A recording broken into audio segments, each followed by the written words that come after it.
Olá, irmãos, tudo bem? Como é que vocês estão? Espero que bem. Estamos iniciando essa semana. Iniciando não, né? Nessa semana, estamos na semana 10 do nosso circuito bíblico. Na semana 10, a gente está lendo de Atos 22 a Atos 26. E hoje a gente vai pegar pequenos trechos dessa história incrível da vida de Paulo e a gente vai bater um papo e eu tenho certeza que vai ser muito abençoador. Então, ora comigo. Papai, tudo que a gente faz, fala e age, tudo isso é para a honra e glória do Teu nome. Eu te peço, Espírito Santo de Deus, age através da minha vida e que, ao apresentar a Tua palavra, tudo que a gente fale baseado nisso, seja para abençoar o Teu corpo, seja para benefício do Seu corpo. Te peço isso no nome de Jesus. Amém. Amém. Vamos lá, então. Atos, antes da gente falar a partir do capítulo 22, eu queria só falar um pouquinho do 21, que a gente leu na semana passada, que ali no capítulo 21, a gente tem a terceira viagem missionária de Paulo, o final dela, e aí, depois da terceira viagem missionária de Paulo, Paulo quer ir para Jerusalém, ok? Por que Paulo quer ir para Jerusalém? Porque Paulo quer levar uma oferta à igreja de Jerusalém. Então, a igreja está em necessidade e Paulo quer levar recursos para essa igreja. E aí, enquanto Paulo estava ali se preparando para essa viagem na casa de Filipe, Paulo tem uma revelação de Deus através do profeta Ágabo, que diz assim, essa revelação está lá no capítulo 21, a partir do versículo 10. Demorando-nos ali alguns dias, veio da Judéia um profeta chamado Ágabo, que aproximando-se de nós, pegou o cinto de Paulo e amarrando com ele os próprios pés e mãos, declarou: assim diz o Espírito Santo, é isto que os judeus em Jerusalém farão ao dono deste cinto, para entregá-lo nas mãos dos gentios. Quando ouvimos estas palavras, tanto nós como os daquele lugar rogamos a Paulo para que não fosse a Jerusalém. Mas ele respondeu: o que estão fazendo ao chorar assim e partir meu coração? Pois estou pronto, olha só, estou pronto não só para ser preso, mas até para morrer em Jerusalém pelo nome do Senhor Jesus. Olha a certeza de Paulo e olha a certeza do chamado e daquilo que o esperava e ele estava disposto a enfrentar qualquer coisa. Então, Paulo, então, vai para Jerusalém, mesmo sabendo o que o esperava. Chegando em Jerusalém, o que acontece? Paulo está no templo e é o quê? Preso. Os religiosos ali começam a criar uma confusão, vão para cima de Paulo e Paulo é preso. Então, ali, já no templo, o Paulo já tem que começar a expor a sua defesa. E se vocês vão ler no capítulo 22, que o conteúdo da defesa de Paulo é simplesmente a sua conversão, o seu chamado e a sua missão, né? E ele aproveita para expor mais uma vez aquilo que Jesus fez na vida dele. Então, Paulo diante do templo, no templo diante dos religiosos, apresenta o seu chamado como defesa, apresenta aquilo que Jesus fez na vida dele. No capítulo 23, Paulo, não só no templo, mas diante do sinédrio, dos fariseus, dos saduceus, de outros religiosos, mais uma vez ele apresenta aquilo que ele cria, e ele ainda fala assim, lá no versículo 6, como Paulo sabia que uma parte do sinédrio se compunha de saduceus e outra de fariseus, exclamou: irmãos, eu sou fariseu, filho de fariseus, estou sendo julgado por causa da esperança e da ressurreição dos mortos. Então, essa afirmação de Paulo causou outra confusão ali. E aí, Paulo, mais ali na frente, no versículo 11, o próprio Senhor Jesus aparece para Paulo e fala assim, na noite seguinte, o Senhor, pondo-se ao lado de Paulo, disse: coragem, pois assim como você deu testemunho a meu respeito em Jerusalém, no templo, diante do sinédrio, é necessário que você testemunhe também em Roma. Então, as prisões de Paulo não acabaram ali. Então, depois de testemunhar de falar da sua defesa diante do templo, diante do sinédrio, Paulo então vai à frente de Félix. Paulo é levado diante de Félix. E diante de Félix, mais uma vez, Paulo fala da razão da sua esperança. E mais ali no capítulo 24, a partir do versículo 11, diz assim, ó: o Senhor mesmo, Félix, pode verificar que não se passaram mais de 12 dias desde que fui a Jerusalém para adorar a Deus, e que não me acharam no templo discutindo com ninguém. Então, estão falando aí que eu estava discutindo, criando confusão, não fiz nada disso. Nem agitando o povo, fosse nas sinagogas ou na cidade. Nem podem provar diante do Senhor as acusações que agora fazem contra mim. Porém, a partir do versículo 14, porém, confesso, Paulo não... todas as oportunidades que ele tinha, ele falava daquilo que ele cria incrível.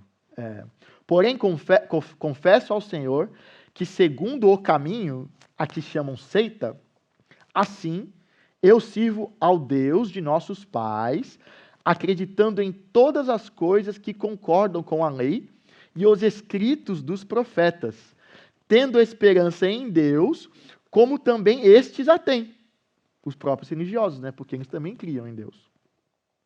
Que haverá ressurreição tanto de justos como de injustos. Por isso também me esforço por ter sempre uma consciência pura diante de Deus e dos homens. Então, Paulo, mais uma vez, aproveita até para falar daquilo que ele cria diante de Félix. Sai Félix e agora Festo começa a governar. E aí, Festo tem que, né, o que está acontecendo, quem é Paulo, o que está rolando. E aí, então, Paulo apresenta a sua defesa diante de Festo, e Festo vai até ao rei Agripa. E aí, Festo, conversando com o rei Agripa a respeito das acusações contra Paulo, diz assim, ó: levantando-se os acusadores, não mencionaram, né, isso já é Festo falando para o rei Agripa, não mencionaram nenhum dos crimes de que eu suspeitava, né, porque para matar o cara, né, ele pensou que fosse algo realmente digno de morte. Na visão dele, não era. Traziam contra ele algumas questões referentes à sua própria religião e, particularmente, a certo morto chamado Jesus, olha que lindo, que Paulo afirma estar vivo. Glória a Deus. Paulo continuava testemunhando de Jesus, daquilo que Jesus fez na vida dele, e continuava testemunhando a respeito da ressurreição. Então, depois disso, no capítulo 26, né, que é o último capítulo da semana, Paulo, então, está diante do rei Agripa. E diante do rei, Paulo, mais uma vez, fala de todo o seu processo de conversão, do que Jesus fez na vida dele. E lá no capítulo 26, no versículo 22, depois de Paulo falar da sua conversão e falar do seu chamado, Paulo diz assim para o rei: mas com a ajuda de Deus, permaneço até o dia de hoje, dando testemunho, tanto a pequenos como a grandes, nada dizendo, a não ser o que os profetas e Moisés disseram que ia acontecer. Isto é, que o Cristo devia padecer e, sendo o primeiro da ressurreição dos mortos, anunciaria a luz ao seu próprio povo e aos gentios. O primeiro porque Jesus inaugurou a ressurreição, porque nós também ressuscitaremos e estaremos ao lado dele na glória. Nossa! E aqui Paulo, então, fala mais uma vez e testemunha sobre a ressurreição para o rei. E aí, depois desse diálogo todo, né, do rei Agripa e Paulo, olha só que o próprio rei fala, no capítulo 26, a partir do versículo 28. Então, Agripa se dirigiu a Paulo e disse: por pouco você me convence a me tornar um cristão. Paulo respondeu: olha só, preso, hein?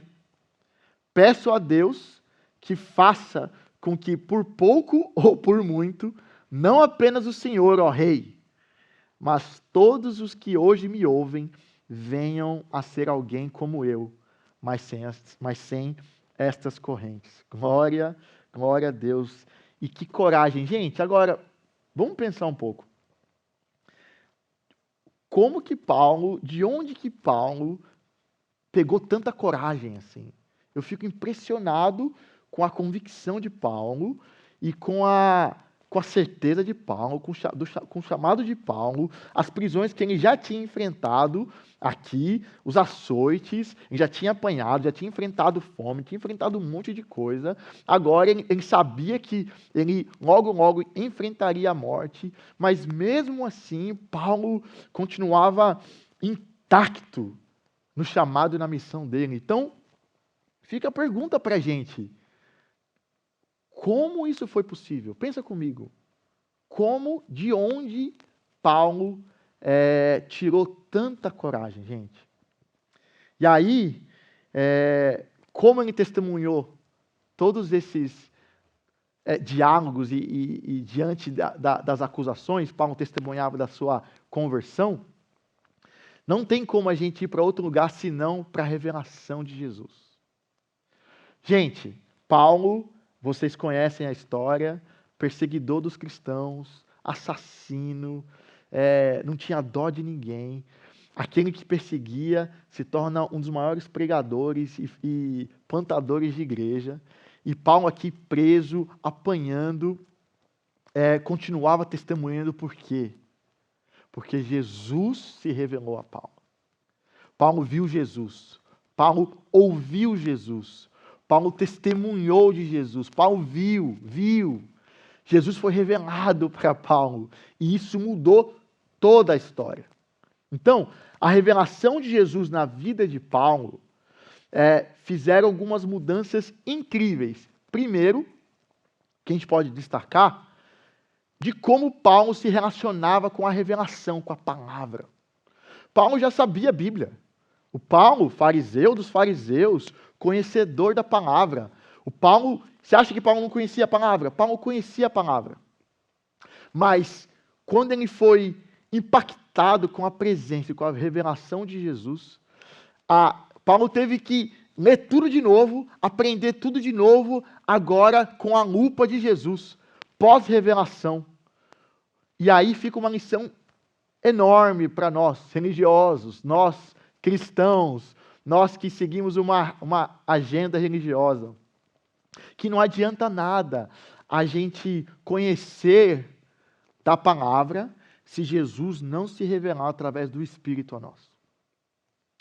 Não vai adiantar de nada. Você pode ter faculdade de teologia, você pode fazer cursos online, doutorado, mestrado, o que for, lecionar, dar aula, ler história, ir para Israel, voltar.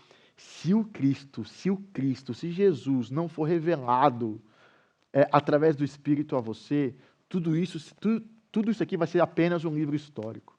Então, porque Jesus foi revelado a Paulo, muda tudo.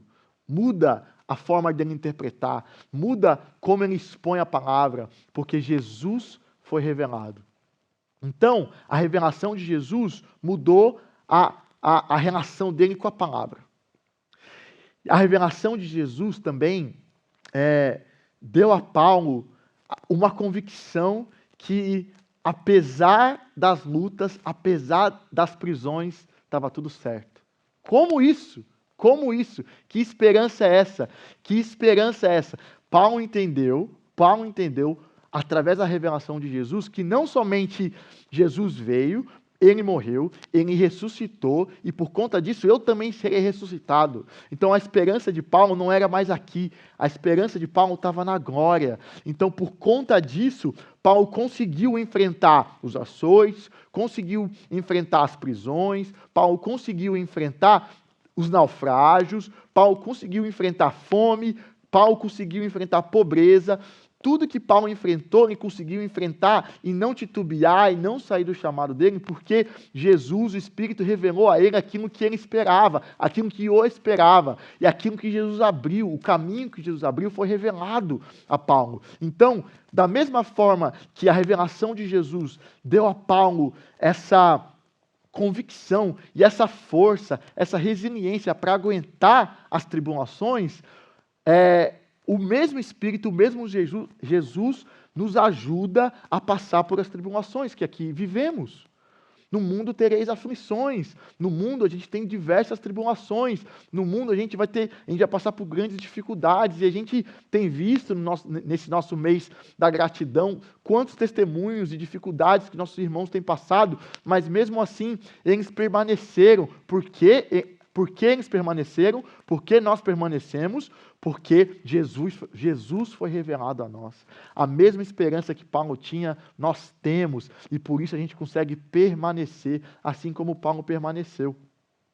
E em terceiro lugar, em último lugar, a revelação de Jesus fez com que as prisões de Paulo, aquilo que Paulo passou por conta do Evangelho, se tornasse testemunho de Jesus, testemunho do Evangelho.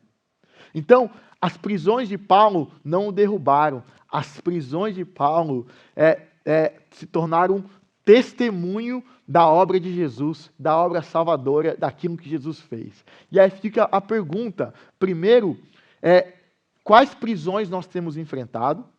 Se as prisões que nós temos enfrentado, as dificuldades que nós temos enfrentado, são por causa dos nossos próprios egoísmos, buracos e as nossas tentativas de nos salvar aqui na terra, isso é uma coisa. Isso aí nós vamos continuar presos e vamos continuar escravos até a gente encontrar Jesus. Encontramos Jesus, foi revelado a nós a pessoa de Jesus e aquilo que ele garantiu para nós vamos enfrentar dificuldades. Mas aí, vamos enfrentar dificuldades, vamos enfrentar prisões, perseguições, não por causa do nosso buraco, mas por conta do Evangelho. E aí, por conta do Evangelho, as prisões que a gente enfrentar, as dificuldades que a gente enfrentar, as perseguições que a gente enfrentar, testemunharão do Evangelho e testemunharão de Jesus, porque a nossa esperança não está aqui, a nossa esperança está em Jesus. Então, até na dificuldade, a gente mostra Jesus, até na dificuldade, nós mostramos a razão. É na dificuldade, na verdade, que a gente mostra a razão da nossa esperança. Então, a minha oração, meus irmãos, é que, assim como Jesus foi revelado a Paulo, Jesus seja revelado a nós, não somente para a nossa fé nele, mas que Jesus continue se revelando a nós, para que o que nos alimente, o que nos permaneça, o que nos ajude a ficar de pé, seja a constante revelação de Jesus na nossa vida, para que, a partir da revelação de Jesus, a nossa leitura da palavra seja transformada e ela nos transforme. A partir da revelação diária de Jesus, a gente consiga enfrentar as dificuldades do nosso dia a dia. E por causa da revelação de Jesus, aquilo que a gente enfrentar de prisão, de dificuldade e de perseguição, testemunhe do Evangelho, testemunhe do nosso Senhor Jesus, que é o nosso Salvador. Amém? Que Deus te abençoe. Nos vemos em breve. Tchau, tchau.